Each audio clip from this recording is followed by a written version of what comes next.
On a quiet Friday afternoon, a mother and her 5-year-old daughter sat across from each other playing a game of tic-tac-toe. The girl pushed her curly hair behind her ears and smiled at her mom. The little girl had been acting very strangely lately, and so her mom was grateful to see that it seemed like she was doing better. The mom picked up her pencil and drew a new tic-tac-toe board and then placed an X right in the center to start the game. After that, her daughter excitedly scribbled an O to the right of the X. But when the mom made her next move, placing an X in the top right corner, she watched her daughter's face fall. The girl could see she was one X away from losing the game, and she began to whine. The mom tried to reassure the girl that it was just a game, but the girl continued to pout and kind of be upset as she placed an O in the bottom center square. The mom was about to write her winning X, but before she could mark the box, her little girl let out a high-pitched scream and begged her mom to stop. Then the usually sweet girl picked up a pencil and pointed the sharp tip at her mother's chest. And with a crazed look in her eyes, she shouted that she would stab her mom if she made another move.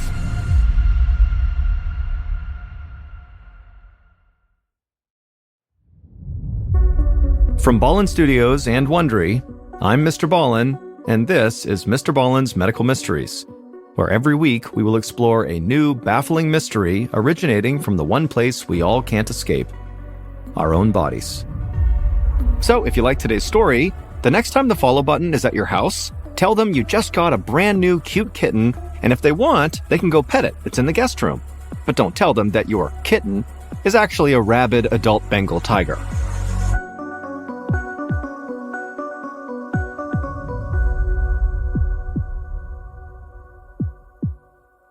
This episode is called Watch Out for the Worms.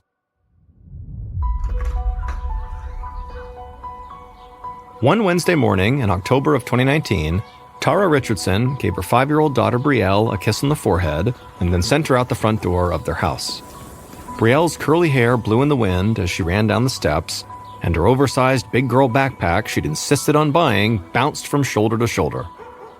Tara watched from the stoop as her daughter made her way to the bus stop in front of their house and then turned and waved goodbye to her mom with a big smile on her face.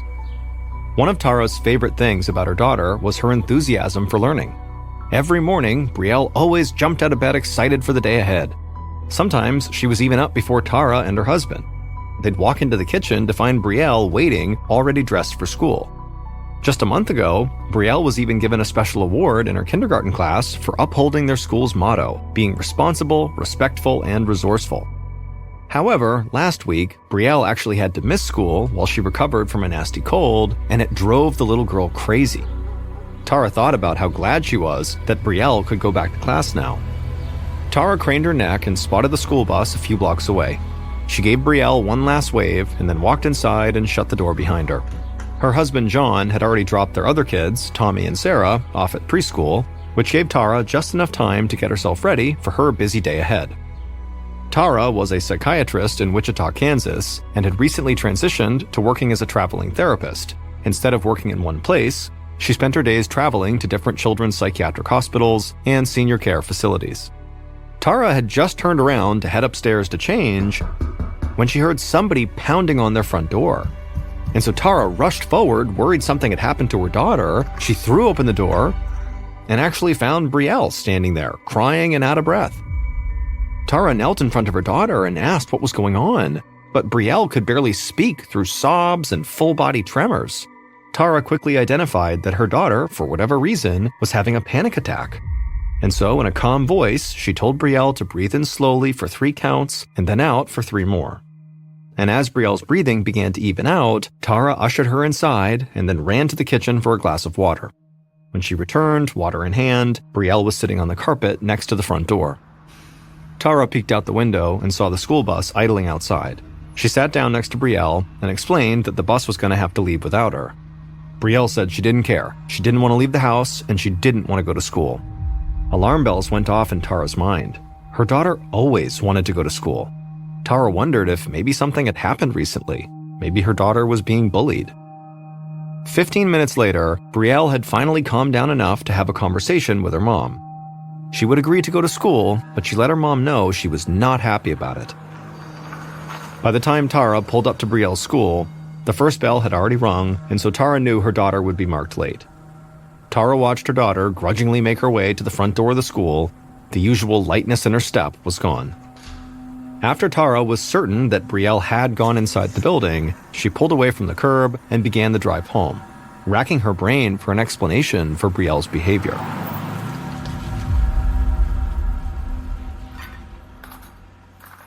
That evening, Tara set the table and called her family to the dining room for dinner.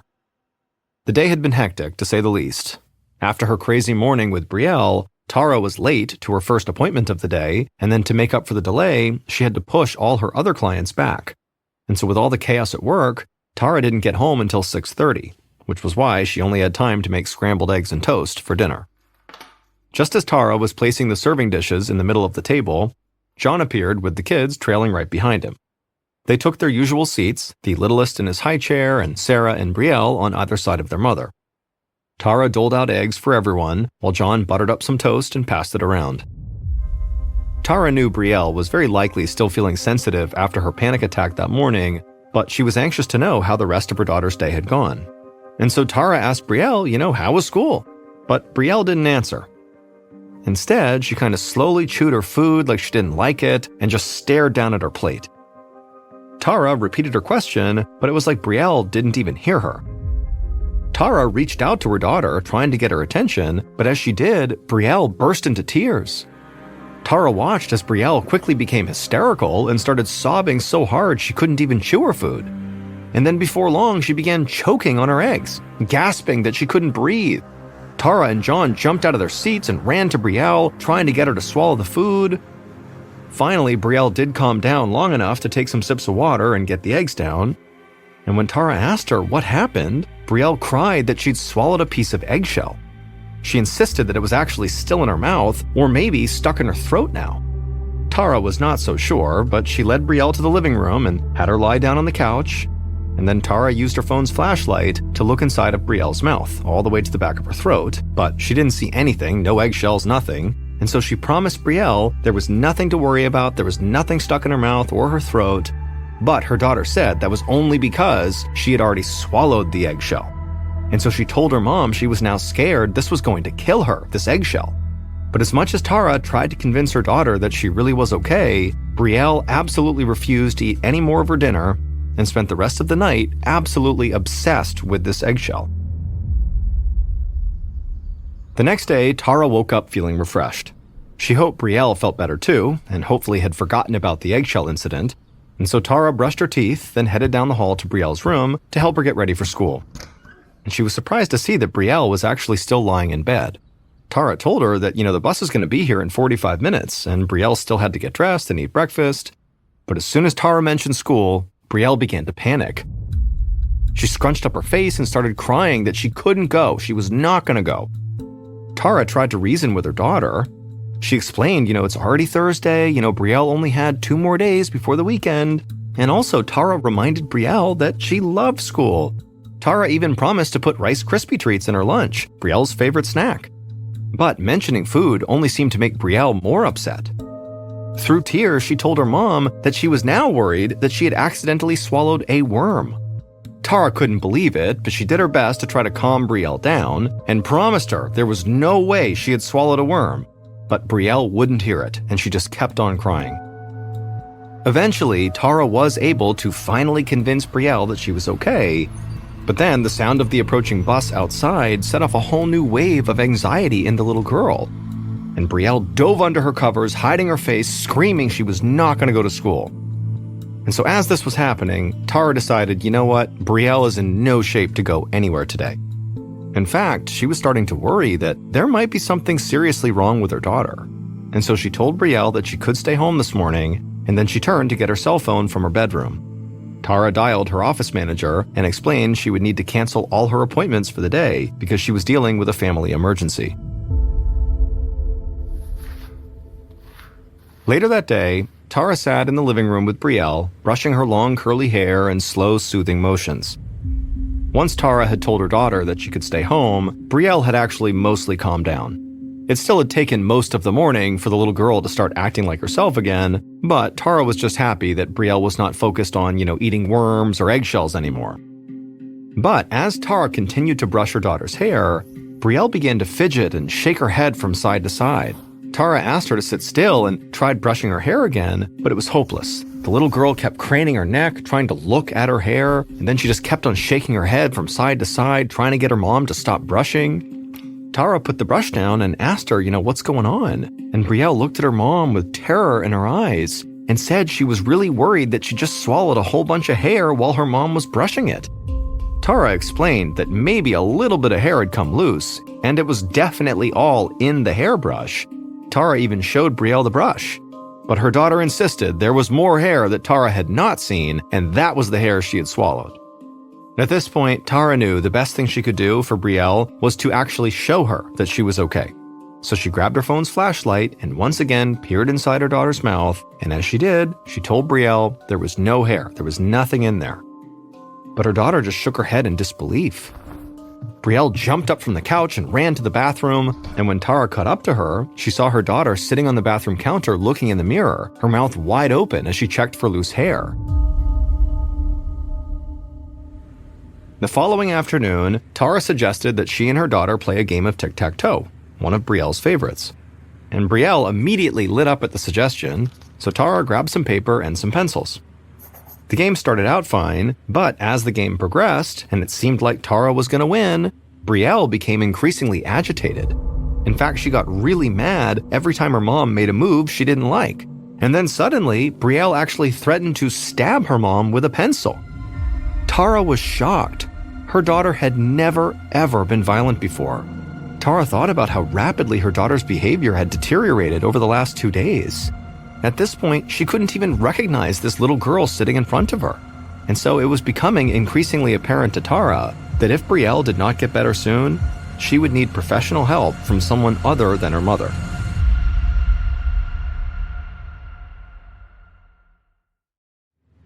The next evening on Saturday night, Tara was sitting at the kitchen table, and on the table was a peanut butter and jelly sandwich that Tara had left out on purpose. Her daughter had refused to eat or drink anything all day, and so Tara had basically put the sandwich out in the hopes that Brielle would see it and finally get hungry enough to eat it. But Brielle just kept walking into the kitchen, looking at the sandwich, clearly seeming interested, but then backing out and walking away. And this had been going on since lunchtime. The girl just kept pacing back and forth between the living room and the kitchen, never stopping to actually eat.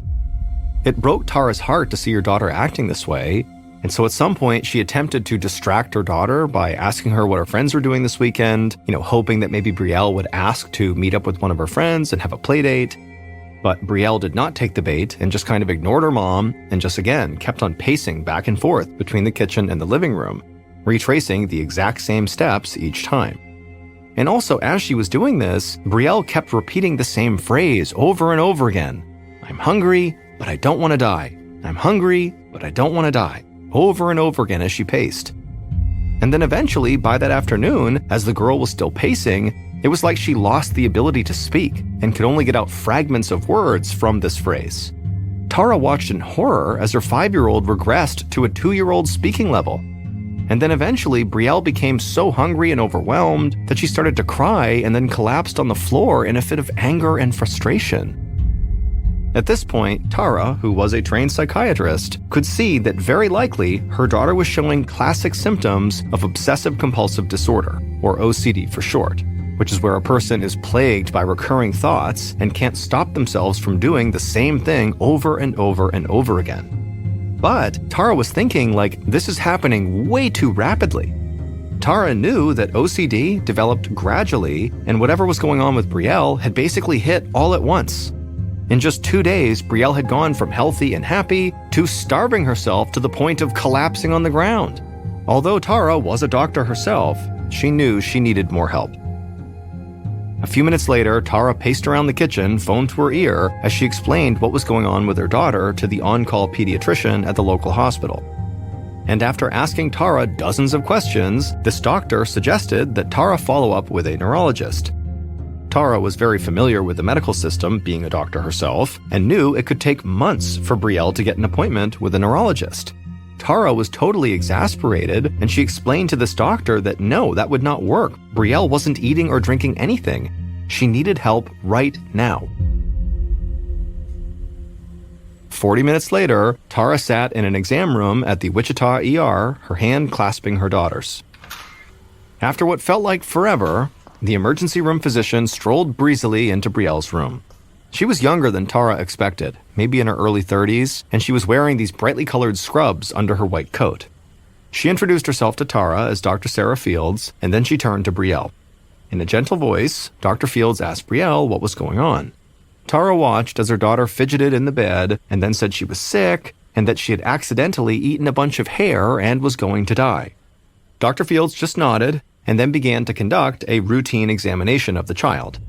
After reviewing Brielle's symptoms and kind of taking some notes for a second, Dr. Fields looked at Tara and told her that she didn't think there was anything seriously wrong with Brielle. From what Dr. Fields could tell, she thought Brielle might have a urinary tract infection.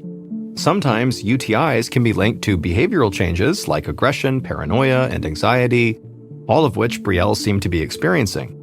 Dr. Fields had already called in a prescription for antibiotics. Beyond that, the doctor suggested that Brielle just drink some Gatorade to replenish her fluids. As Tara listened to this doctor, she felt frustration boiling up in her body. She knew Dr. Fields was likely doing her best, but her dismissive attitude was sort of outrageous. She knew that Brielle was struggling mentally, she was violent, had severe OCD, at least it seemed like she did, and she was refusing to eat or drink. All that would not be caused by a simple UTI. And so at that moment, Tara realized she would just have to figure this out herself. After they got home, Tara put Brielle to bed and then went down to the kitchen. She scrolled through her phone until she found her friend Deborah's phone number. The two had been colleagues in medical school, and after graduation, Deborah had gone into pediatrics. Tara composed a long text message explaining what was going on with Brielle and asked if Deborah knew any specialists who might be able to help.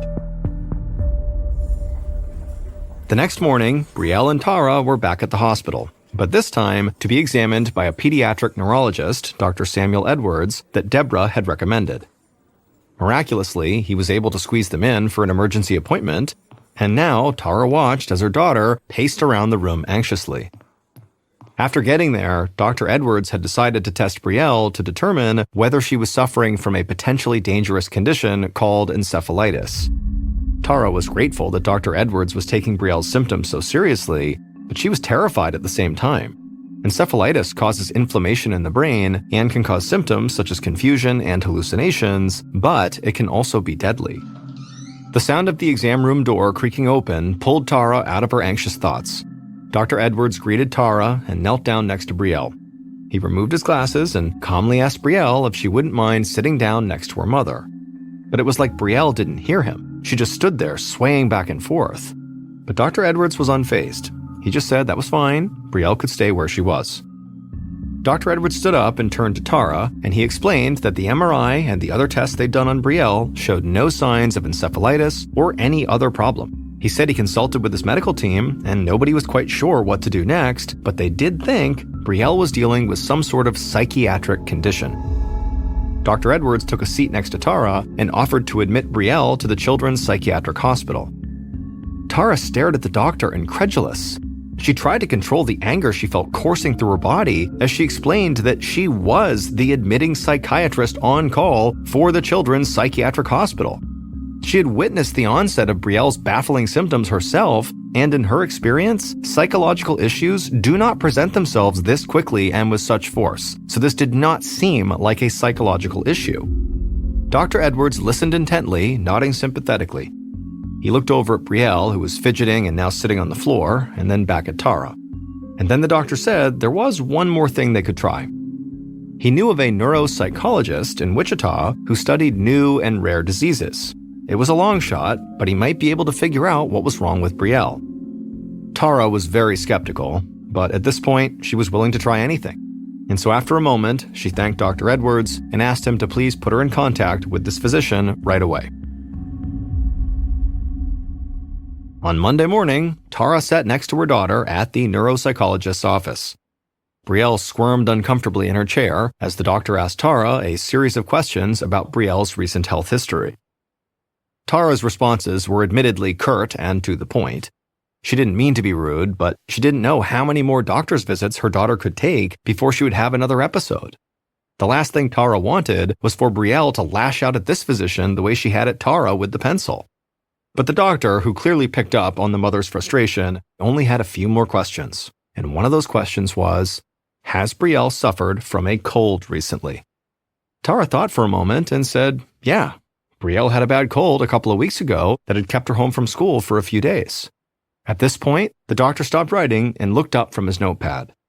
With an optimistic look on his face, he told Tara he was now almost certain he knew what was wrong with her daughter. The doctor, who again specialized in studying new and rare diseases, explained to Tara that when Brielle had gotten her cold, it almost certainly had triggered an incredibly rare immune response. Instead of trying to get rid of the virus, Brielle's body turned against itself, attacking her brain. This condition is called Pediatric Acute Onset Neuropsychiatric Syndrome, also known as PANS. Tara was shocked. She'd heard of PANS before, but it was so rare she'd never seen a case in real life. In fact, she was specifically trained to be very skeptical of it as a diagnosis. But in Brielle's case, after she thought about it for a minute, she knew it did have to be what they were dealing with. The onset of PANS is sudden and horrifying, and it only affects kids. While the symptoms vary from child to child, the disease is usually marked by anxiety and depression. Like Brielle, some children become violent, develop tics, and can even have hallucinations. Parents whose children have had PANS said their kids became completely different, seemingly overnight, just like what had happened to Brielle. But because PANS is so rare, it can sometimes take months or even years to correctly diagnose it. Tara was incredibly thankful that this doctor had been able to get the right answer in just 5 days. And she was especially grateful because the type of inflammation PANS causes is very hard to find on an MRI, like the one Brielle had gotten. And the disease is so rare, nobody else had thought to look for it. If it wasn't for this doctor's willingness to think outside the box, Tara may never have gotten the right diagnosis, and her daughter's life would have been at risk. Although Brielle was quickly diagnosed, she was not able to get the treatment she needed in Kansas. There was only one doctor in the state who treated PANS, and he couldn't see Brielle right away. Brielle's family ended up finding a specialist in Arizona who prescribed ibuprofen and steroids to treat the inflammation in her brain. And so even though Brielle's treatment began quickly, within a couple of weeks of showing symptoms, it still took 3 months to recover. In the wake of Brielle's battle with PANS, the Richardson family traveled to Topeka, Kansas to lobby the Kansas legislature to provide better care for children with PANS. Thanks to Tara and Brielle, Kansas did pass new PANS legislation in 2022 that provides medical coverage for children affected by this terrifying and rare disease. In late December of 2003, a 32-year-old man named Russel drove along scenic backroads on an island off the coast of Washington state until he arrived at his destination, a house tucked way back in the woods. After driving down the property's long driveway, Russel pulled into a parking spot and came to a stop. After turning off his car's engine, Russel went to unbuckle himself when he stopped, because right in front of him in the tree line, he saw a figure moving in the shadows. As Russel leaned forward and strained his eyes to see who it was, the figure suddenly emerged and began walking quickly toward Russel's car. At first, Russel thought he knew who this person was, but as they got closer, Russel realized he didn't. But before Russel could do anything about this situation, this stranger had arrived right outside of Russel's car door. 32-year-old Russell Douglas climbed into the driver's seat of his bright yellow Chevy Tracker. Even though the forecast called for rain and clouds, there was nowhere Russell would rather have been than right where he was, on beautiful Whidbey Island, the place where Russell had spent most of his life. Just 35 miles long and 10 miles across at its widest point, Whidbey is the largest of 9 islands that make up the state of Washington's island county. All of the islands are clustered amid bays and inlets inside a body of water just off the western edge of Washington called the Puget Sound. The islands are all close enough to the mainland that you can look out over the sound and see the Olympic mountain range along the coast of Washington. But for islanders like Russell, Whidbey was a world away from the hustle and bustle and confusion of the mainland. And Whidbey's artsy little town of Langley, where Russell was spending this Christmas holiday, felt as much like a true home as the larger town further north, where he had actually grown up with his mom, stepdad, his brother, and sister. Before starting his car and heading west to the town of Freeland to run a few errands, Russell took a long look at the house he had once shared with Brenna, his wife of 9 years. Russell was not a person who had a lot of wonderful days, but on this particular morning, he was feeling better and happier than he had felt in a really long time. It was the day after Christmas, December 26, 2003, and after a 7-month-long separation from Brenna and their 2 children, it now felt to Russell like he and his high school sweetheart might actually succeed in rebuilding their marriage and their relationship. Although Russell couldn't see any sign that Brenna was watching him leave or blowing him a kiss from a downstairs window, Russell still peered up at the house from the driver's seat and gave a wave and smiled before finally starting the engine and backing down the driveway. Even as he dropped his hand back down to the steering wheel, Russell knew that he was already expecting too much from Brenna. Russell had a habit of blaming circumstances, and in particular his mother and her strict upbringing, for many of the problems he experienced as an adult. But he was not blind to his own faults. Even before their separation, his marriage with Brenna had never been easy, which was one of the reasons why they waited almost a year after their first son Jack was born to get married. Russell knew that both he and Brenna were quick to get angry at each other, and Russell's habit of self-examination seemed like a waste of time to Brenna. To her, the questions that Russell jotted down to himself, like, "Why are you so afraid to just be without Brenna?" or "Why are you holding yourself and Brenna and the kids back?" were pointless. Russell just needed to make a decision one way or the other about their marriage and about what he wanted. Russell also knew he was subject to mood swings, and that he spent more time feeling depressed than he spent feeling upbeat. But no matter what he tried, therapy, the regular exercise that kept him trim and fit, writing those notes to himself, it still never took much for him to sink into a dark place. And Russell also knew that the chance he had now to try again with Brenna might be a very uphill struggle. Because during their separation, even though he had told himself that he'd use the time to think about their marriage, instead of actually doing that, almost immediately, Russell had struck up a new relationship with another woman, 50-year-old Marge Bailey. And even though their affair was over now, Russell knew it was still a huge sore spot for Brenna. But what Russell could never explain to Brenna was that that affair had actually helped him grow up and stop thinking of himself as a victim of his moods and of his overly strict and rigid upbringing. And when Russell had met Marge at a bar in the Washington resort town of Ocean Shores, shortly after he and Brenna had separated back in April of 2003, the last thing on his mind was a sexual relationship with Marge. But leaving Whidbey Island and his kids had been very difficult, and the small apartment he had rented in Renton, a suburb south of Seattle, was a typical and depressing bachelor pad, more like a storage container for his belongings than a home. And although his apartment was just 45 miles away from where Brenna lived with their kids, no sooner had Russell left the island that he felt the depression that he had always struggled with settle over him like a black cloud. So when Marge had walked up to Russell when he was sitting alone at the bar in Ocean Shores, he was grateful for her company. And right away, Russell and Marge had hit it off. It didn't take Russell long to discover that Marge was much more relaxed and open-minded than Brenna had been when it came to sex, and also when it came to Russell's own unconventional taste in clothes. If Russell wanted to wear a kilt or a sarong, a length of fabric that's tied around the waist like a skirt, that was fine with Marge. And if he wore pink spandex shorts and a gold necklace to his fitness club, that didn't bother her either.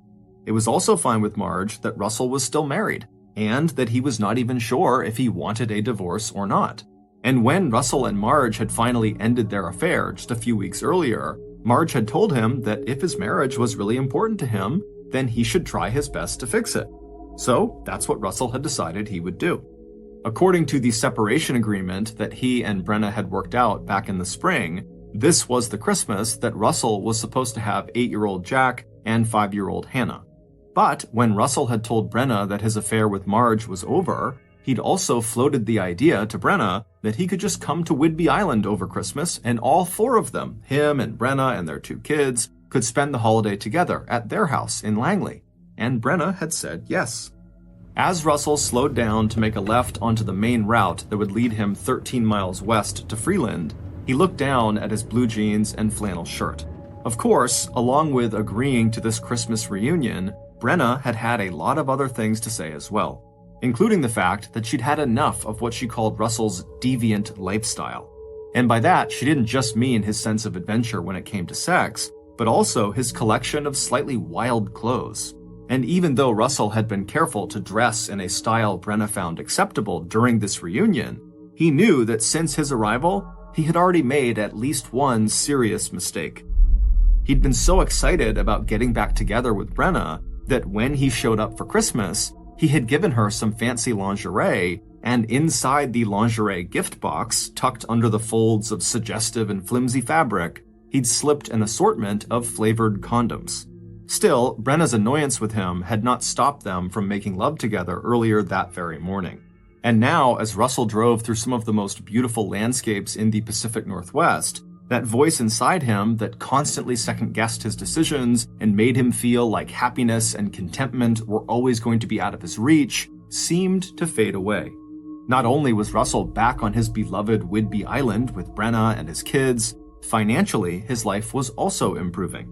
He'd recently gotten a small, but to him very meaningful, promotion at the land management company where he worked, and in just 4 months, he'd finish his online master's degree in business administration. He knew that the hairstyling business he and Brenna had bought together a year ago, so Brenna, a licensed beautician, could have her own salon, needed an infusion of cash to cover some debt Brenna had run up. But if they could make their marriage work, his skill with money management, coupled with her skills as a beautician, could put them on the path towards a comfortable financial future. He also knew that that kind of security and status was very important to Brenna. Even though she had never gone to college or spent really any time off of Whidbey Island, Brenna had a few close friends whose lives she envied. One of them was her best friend, Peggy Sue Thomas, who also happened to be a licensed hairstylist, as well as the owner of the house that Russel and Brenna rented in Langley. Although Russel had never been close friends with Peggy Sue, who was 4 years older than he and Brenna, it was impossible to grow up on Whidbey Island and not know about the 6-foot-tall high school basketball star from Langley with the outsized personality and fiery red hair. After high school, Peggy got married and then got her beautician license, just as Brenna would later do. But after Peggy's first marriage fell apart, she surprised everybody by joining the military and becoming one of the few female aircraft mechanics in the U.S. Navy. After that, Peggy went on to marry a fellow veteran, and when she left the service, she raised 2 daughters, and in addition to working on and off as a hairstylist alongside Brenna, Peggy Sue also got a job as a car mechanic. And when her second marriage ended in divorce as well in the 1990s, Peggy Sue responded to the fact that her husband had left her for another woman by hitting the gym. By the year 2000, Peggy Sue had lost 100 pounds, and that year, she won the Mrs. Washington beauty pageant. And now Peggy Sue was out in Las Vegas, Nevada, living the high life with her 2 daughters. It was hard not to feel a little jealous of Peggy Sue with her confident good looks and her grit, but at least if Russel and Brenna could get their marriage straightened out, they could actually buy Peggy Sue's house, since that had been the original plan back when Peggy Sue had moved to Las Vegas and agreed to rent the house to him and Brenna. As Russel made yet another decision, he would definitely talk to Brenna about buying that house. He also made a quick mental review of the directions he needed to follow to get to his next destination, an address on Wall Road just outside of Freeland. He was not familiar with this particular area he was going to. All he really knew was that Wall Road was about 4 miles outside of Freeland, and that lining the narrow roadway was a mixture of everything from churches to upscale homes and million-dollar getaway lodges for summer residents to rustic cabins and the occasional trailer. Looking out his car window at the hills that fell away to the ocean on his left, and catching a glimpse now and then between the trees of the white sailboats bobbing out on Puget Sound, Russel thought of the hikes he could take here with his children. Much as Russel had enjoyed his brief time with his lover Marge, he was now feeling like the separation had finally shown him how important his wife Brenna was in his life, the one constant that had given him more happiness and security than anything else. For Russell, that insight alone had felt like a huge win, and as he thought about it, he bumped the steering wheel with his fist in a gesture of celebration that he felt so ready to make this reconciliation with Brenna work for both of them. As Russell neared his destination, he slowed and began looking to the left and the right for the landmarks that would confirm he was in the right place. As he did this, he reminded himself that he just needed to be patient and give Brenna the time she needed to accept him back into her life. A little bit distracted by this thought, Russell turned into what turned out to be the wrong driveway. He knew he had made a mistake when he saw a red Volvo parked up ahead of him. He'd been told to look for an empty driveway. So he immediately stopped his car, he backed up, and resumed driving west on Wall Road, but very slowly now since he knew he must be getting close to his destination. And sure enough, several hundred yards further along, Russell saw that he'd arrived at the right place, 6665 Wall Road. He turned his Chevy Tracker onto the long driveway and drove to the end of it, where he pulled off to the right side into a parking spot that was at a right angle to the driveway. Beside him were two fir trees that cast a dark shadow over his vehicle. But before Russell could pull off the sunglasses he always used when driving so he could see better into the thickly forested and shady area in front of him, he noticed a figure emerge from the woods in front of him, and this person began walking directly toward him. Russell turned off his car engine, but before he could undo his seatbelt so he could get out of the car and greet this person, the person from the woods had rushed up right next to Russell's car door, blocking him from opening it. Russell turned to look at the stranger to see what they wanted, and when he realized what they were doing, he froze with fear. A few seconds later, and the world that Russell had finally begun piecing together in his mind for himself and his family ended in a sudden and terrific blow to his head. Almost 5 hours later, at about 4:30 p.m., two women who were residents of Freeland, who lived on Wall Road, were surprised to see a yellow Chevy Tracker parked in the driveway of one of their neighbors' houses. Not only was the car unfamiliar to them, but they could see in the near darkness that the driver's side door was open and the interior dome light of the car was still on. Also, the women knew that the owners of the house where the car was parked, the Black family, were not in town. They had gone to Costa Rica for a vacation. So the two women were very curious about who owned this yellow car and why they were there.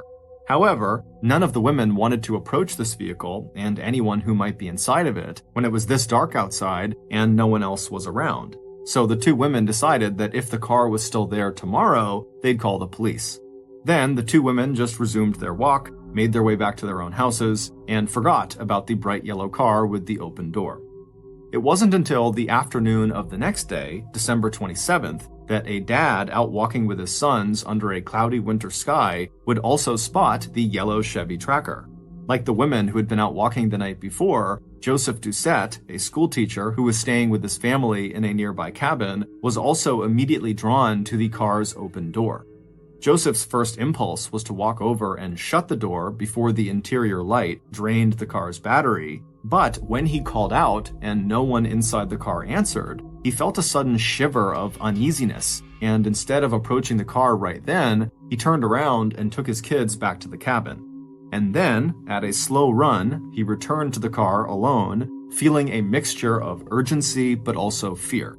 Telling himself to get a grip, Joseph took a deep breath and then walked down the long driveway. When he reached the open car door and looked inside, what he saw was so shocking and gruesome, he practically fell backwards as he tried to step away. There was a man inside the yellow car. Joseph registered that the man was young with sandy blonde hair and that once he must have been handsome, but now something red and sticky was hanging from his forehead and the man's clothes were covered in blood.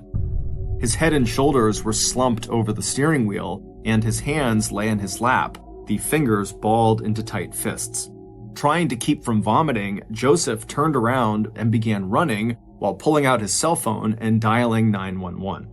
And 8 minutes later, at 4:34 p.m., as the sun fell below the horizon, the first police car arrived on the scene. Not long after that, the dark, quiet road was filled with other police and emergency vehicles and flashing blue and red lights. It didn't take long for the first medical responders to realize they were too late. The man inside of the car was obviously dead, and he was obviously dead from a bullet wound to the head. And once detectives arrived on the scene, it didn't take them long to realize that their first assumption about what had happened to the driver of this car was completely wrong.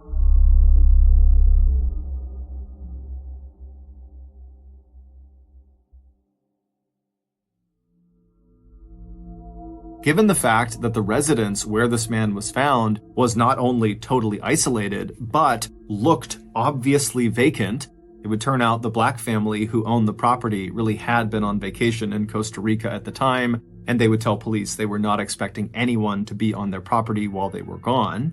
And the fact that the driver was still buckled into his car seat, Detective Mike Plumberg's initial theory was that this must have been a suicide, that this man found this isolated place and this is where he took his life.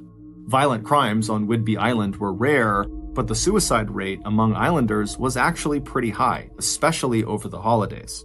But even with the help of portable lighting that police used to illuminate the area around the car, officers could not find the one item that would even make suicide in this case a possibility, and that was the gun that had fired the fatal shot.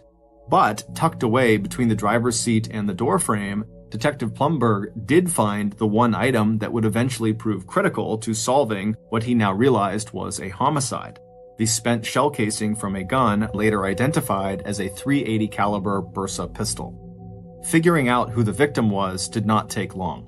Whidbey Island was a small place where pretty much everyone knew each other. So when detectives examined the wallet inside the pocket of the dead man's pants, they recognized both his name and the Langley address printed on his driver's license. In the picture that stared back at them from the license, they recognized what was left of the driver's face. The murder victim was 32-year-old Russel Douglas. By 10 o'clock that night, the detectives were ready to clear the crime scene. Russell's body had been transported to the medical examiner's office for an autopsy, crime scene techs had photographed and collected evidence, and police who had been sent out to interview nearby residents had already come back with 2 helpful pieces of information that would give them a window for when the crime had occurred. According to the owner of a house just down Wall Road, a yellow SUV had entered and then quickly exited her driveway where her red Volvo was parked between 11:30 and noon the previous day. And the 2 local women who were out for a walk the previous afternoon told police that they had seen the yellow car at the end of the black's driveway at about 4:30 p.m. So the police knew the murder probably occurred between 11:30 a.m. and 4:30 p.m.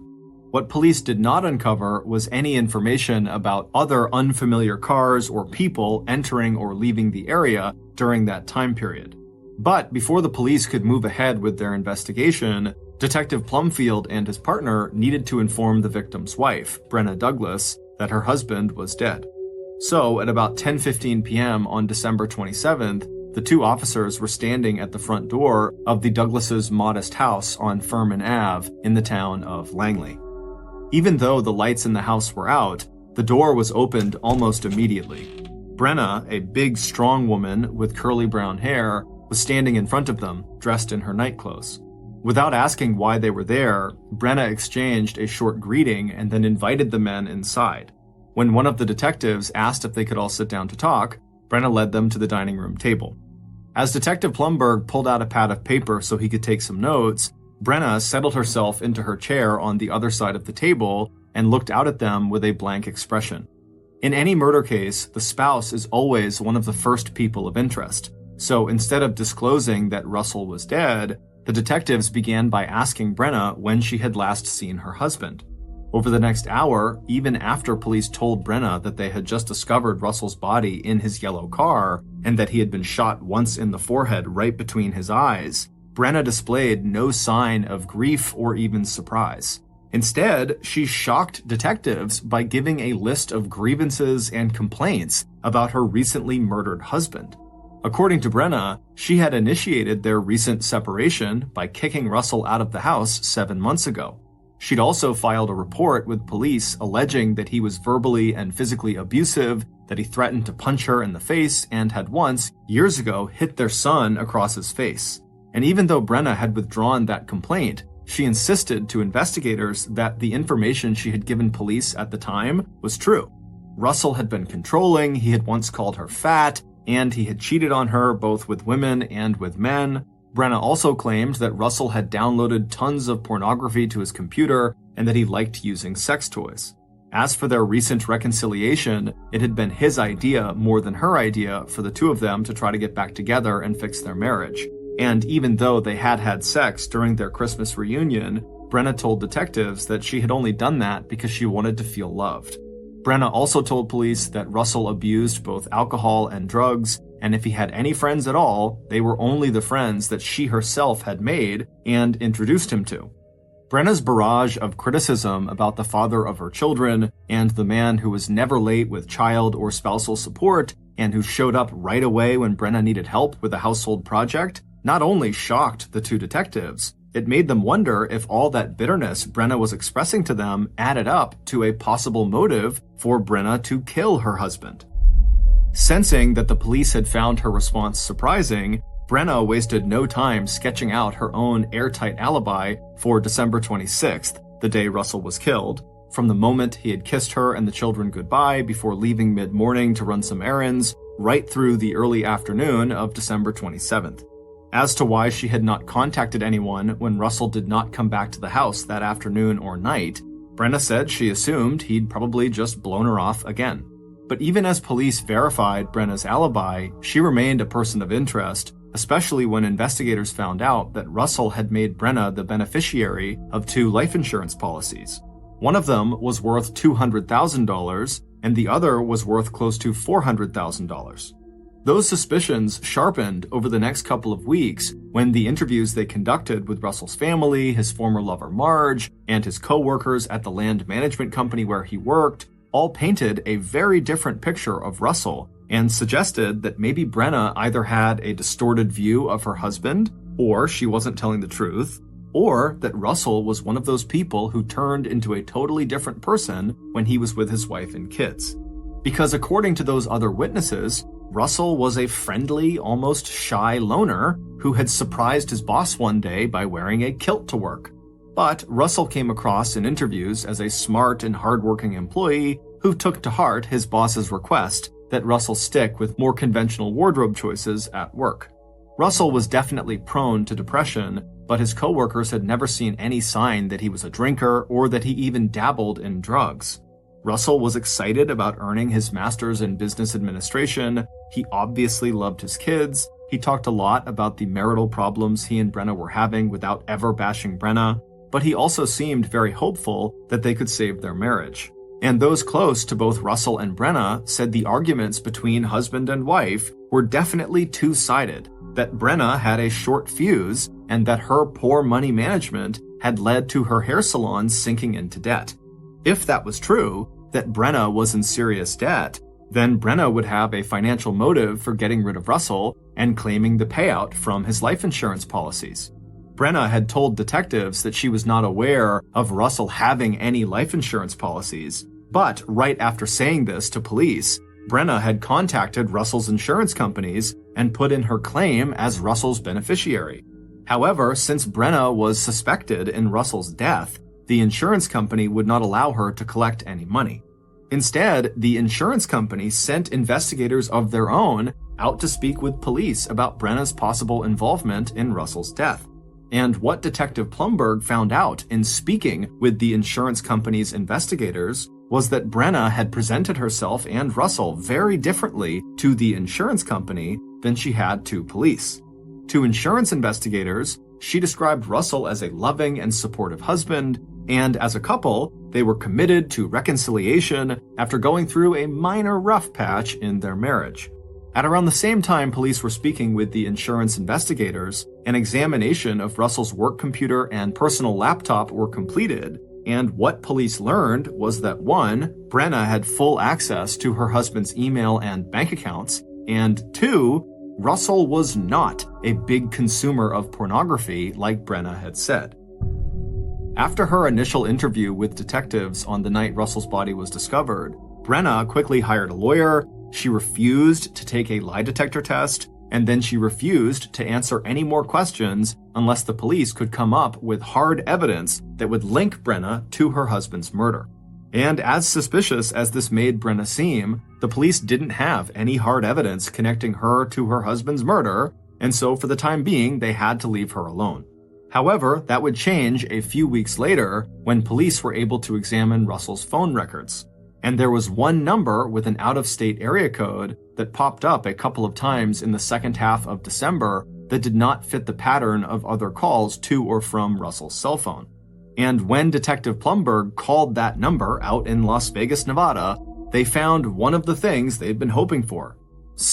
Anyone who had a link to both the victim, Russel, and to their person of interest, his wife, Brenna. That person turned out to be none other than Peggy Sue Thomas, Brenna's best friend, who had moved off Whidbey Island back in 2000. That's when Peggy had gone to Las Vegas to compete in the Continental Mrs. USA pageant. Although Peggy Sue had won the evening gown competition and impressed judges with her stint in the Navy as an aircraft mechanic, she had not won the title. But during that competition, Peggy Sue had fallen in love with the bright lights and big city feels of Las Vegas. That's when she rented her house to Russel and Brenna and moved with her 2 daughters to Henderson, Nevada, just outside of Las Vegas, where Peggy now made a good living as a glamorous limousine driver with a loyal clientele of high rollers and big tippers. Peggy told detectives that she and her boyfriend had been out to Whidbey Island over the Christmas holiday, and that she, Peggy, had seen Russel at his apartment just outside of Seattle on December 23rd. But she had only seen him long enough to hand him a Christmas gift that was for his wife, Brenna. That's what the 3 phone calls that the police had seen in the phone records were about. Peggy had called Russel to arrange this gift exchange, but when he didn't answer that call, the 2 of them had kind of played phone tag for a little bit before they did connect and make their plans. As for Peggy Sue's boyfriend, Jim Huden, he was also a native of Whidbey Island, but he'd left the island years ago after he had struck it rich selling a computer program he had designed to the computer giant Microsoft. And although Peggy Sue and Jim had spent Christmas together in Washington State, Jim had not come with her to see Russel on the night of the 23rd to deliver the package for Brenna. Peggy Sue admitted that most of what she knew about Russel was secondhand information she had gotten from his wife and her best friend, Brenna, and almost all of it was very negative about how terrible Russel was. However, Peggy Sue would tell police that during her brief visit with Russel on the 23rd, he was very nice and seemed happy and excited about spending Christmas with Brenna and the kids. By the time the call ended with Peggy Sue, Detective Plumberg had started to wonder if Russel's murder would ever be solved, because every lead they followed up on seemed to turn into a dead end. By June 2004, 5 months after Russel's murder, and with no fresh or promising leads, Detective Plumberg decided to go back and review the entire investigation. But it wouldn't be until the end of July, a full 7 months after Russel had been shot at point-blank range, that police would get the first of a string of tips that would eventually break the murder case wide open. And the first of those tips would come so far out of left field that at first, Detective Plumberg literally could not believe what he was hearing. On July 26th, the Island County Sheriff's Office picked up a call from a man who asked them if they had any information on an unsolved homicide that had happened around Christmas the year before, in 2003. When the detective who had answered the call replied that they did have such a case, the caller went quiet. After a few long seconds, the man told the investigator that he had information, but he was, quote, scared to talk about it. Over the next several days, this caller, who initially refused to give police his name or his location, would eventually give Island County detectives his own name, Bill Hill, and the name of a person who Bill said had first-hand knowledge of who killed Russell Douglas. After chasing down so many false leads and dead ends in this murder investigation, Detective Plumberg was very skeptical of the story. But as more and more details showed that Bill wasn't just getting his information from news stories, the detective got more and more interested. And by August 4th, 2004, just a week after Bill had made his first call to the Island County Sheriff's Office, Detective Plumberg and his commander were on a plane headed to Florida to talk with Bill's mysterious person of interest. At the same time, 2 other detectives were on a plane headed to Las Vegas to have another chat with Brenna's best friend, Peggy Sue Thomas. Once Detective Plumberg and his commander arrived in the small town of Punta Gorda on the southwest coast of Florida, they wasted no time following up on the tip they had received from Bill. Not only were they very eager to talk to this mystery witness, they were also eager to get back out of Florida before the big storm system that was forming out over the Caribbean Ocean just off the coast of Central America turned into a hurricane. But just a few hours after knocking on the door of this new person of interest, Detective Plumberg was once again feeling defeated and more confused than ever. Their mystery witness had been more than willing to talk with the detectives and had even gone with them to the local Punta Gorda police station for questioning. But they denied knowing anything about what happened to Russell and were flabbergasted when they were asked if they were involved in the murder. Their response to that question was, "Why would I do that? What possible motive could I have?" And in truth, Detective Plumberg was secretly thinking the same thing. It didn't make any sense. Plus, he knew that police had no hard evidence at all that could link anyone, including this new mystery person in Florida, to Russell's murder. An hour later, the interview was over, and Detective Plumberg's mystery witness had left the police station and returned home. The only good news for the Washington Island County detectives was that they'd still managed to fly out of Florida ahead of the storm. And they were lucky because by August 9th, just a few days after they had left, that storm had turned into a Category 4 hurricane that headed straight into Florida's southwestern coast and the town of Punta Gorda, where they had been. Meanwhile, the team of Island County detectives who had headed to Las Vegas had hit a similar dead end. In his conversation with Island County investigators, the caller, Bill Hill, had mentioned the name of a woman named Peggy, as well as the name of another woman, Brenna. Bill had told police that he'd heard both names mentioned in connection with Russell's murder. With Brenna no longer talking to investigators, Detective Plumberg had wanted his officers to speak again to Peggy Sue, and this time in person and on the record. But Peggy Sue said she had no information for County Island officers. She was also outraged at the sight of detectives showing up with a search warrant at her house in Henderson, Nevada. Peggy Sue watched as police searched everywhere in her house for any evidence that she had lied to police when she described her meeting with Russell on December 23rd at his apartment. And after the police could find no evidence, the very frustrated investigators began asking Peggy Sue about her boyfriend, Jim Huden, and his possible connection to Brenna or Russell Douglas. But it would turn out that not only had Jim never met Russell, Jim had left Peggy Sue in early February of 2003, 2 months after Russell's murder, and the couple had not parted on friendly terms. Jim had been married when Peggy Sue had met him on Whidbey Island in 2002, and even though he'd lived with Peggy in Las Vegas for several months, ultimately he decided to return to his wife and his small computer software business. That said, Peggy Sue could still account for their movements on the day Russell was killed, December 26, 2003. And she even managed to locate some old receipts from that day to show detectives exactly where they had gone on Whidbey Island before leaving Washington State late that night to return to Nevada. When detectives pressed Peggy Sue on having a financial motive for killing Russell, maybe she was going to split his life insurance policy with her good friend Brenna, Peggy pointed out that she already made a very comfortable living, so why would she do that? So, a few days later, Island County detectives came back from Nevada as empty-handed as Detective Plumberg had been when he came back from Florida. But 15 days later, on August 18, 2004, all of that would change. That was the day that the local Whidbey newspaper ran a news story based on unofficial sources that mentioned that former Whidbey Island residents Jim Huden and Peggy Sue Thomas were persons of interest in the ongoing investigation into Russell Douglas's murder. And on August 19th, 1 day later, yet another person who said they knew something about the case stepped forward. This time, it was a former police officer named Keith Ogden who lived in New Mexico. Keith, who had heard about the news story from a cousin who lived on Whidbey Island, would tell Island County investigators a story that put everything they had heard on their recent trips to Florida and Nevada in a whole new light.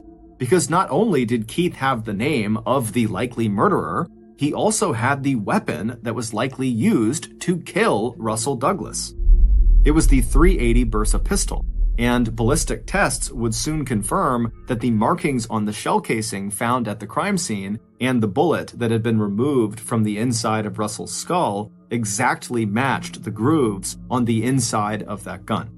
The murder weapon, combined with the stories police now had from both Keith and their other informant, Bill Hill, finally allowed Detective Plumberg and his team of investigators to identify Russel's killer. Based on that information, here is a reconstruction of what happened to Russell Douglas on December 26, 2003. On that morning, Russell took special pleasure in the time he was spending with his family.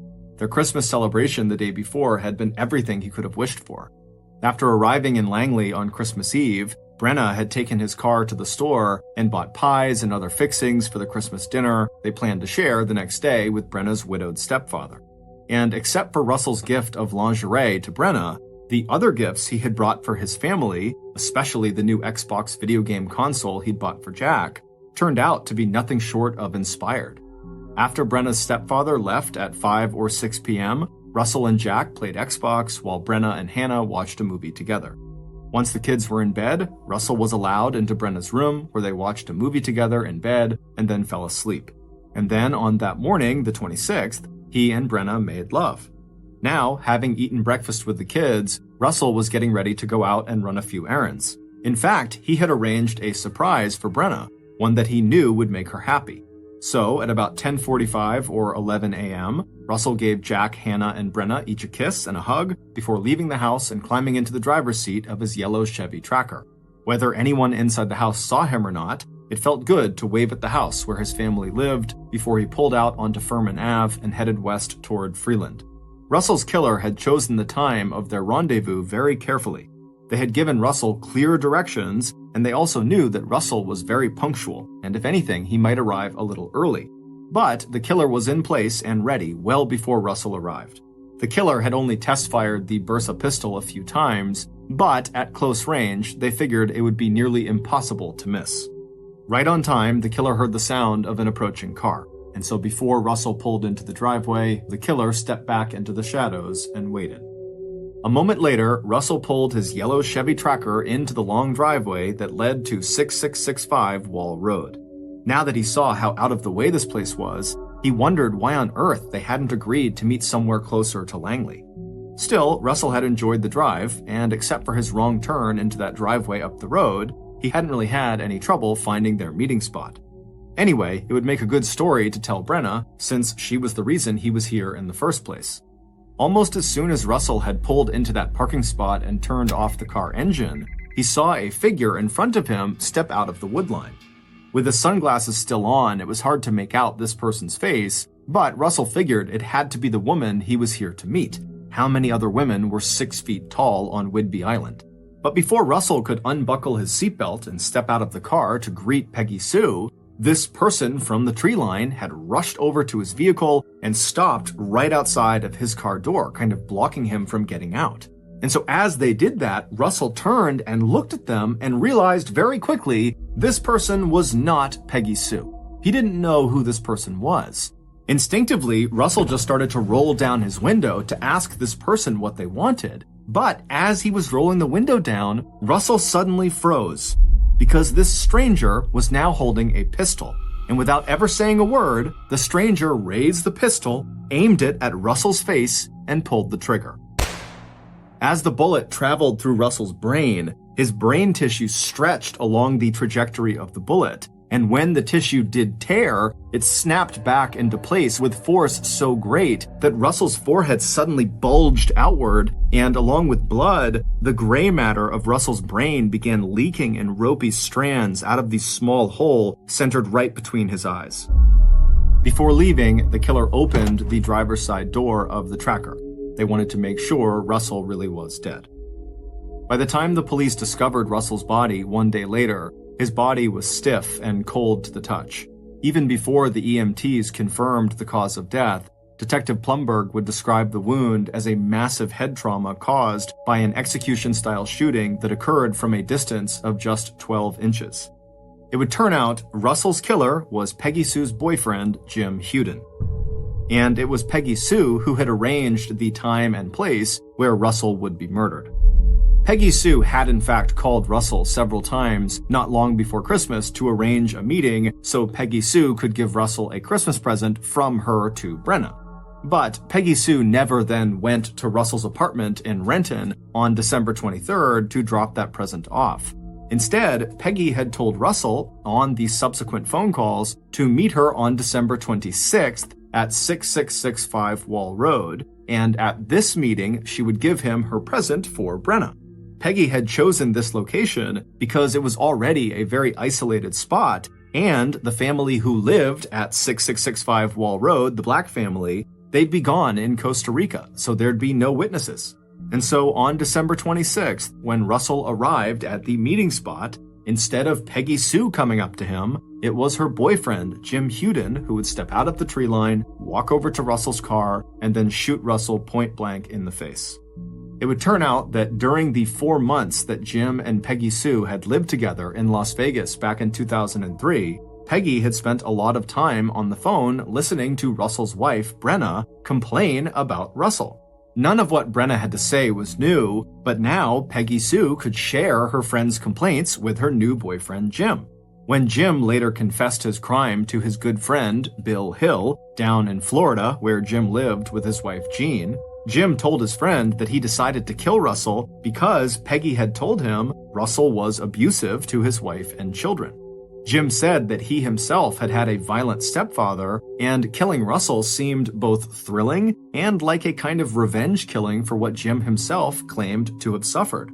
Island County detectives in Washington had a different theory. They believed that Brenna may have offered to split the proceeds from Russell's life insurance if Peggy and Jim killed Russell. At that point in Peggy Sue's life, and Jim's life too, money had become a big problem.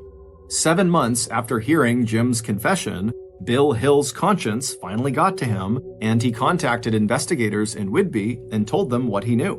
But even though detectives then flew to Florida to question Jim, who was the so-called mystery witness, and Nevada to question Peggy Sue, it wasn't until Keith Ogden contacted police on August 18th and provided the murder weapon that police would have the physical evidence they needed to arrest Jim for murder.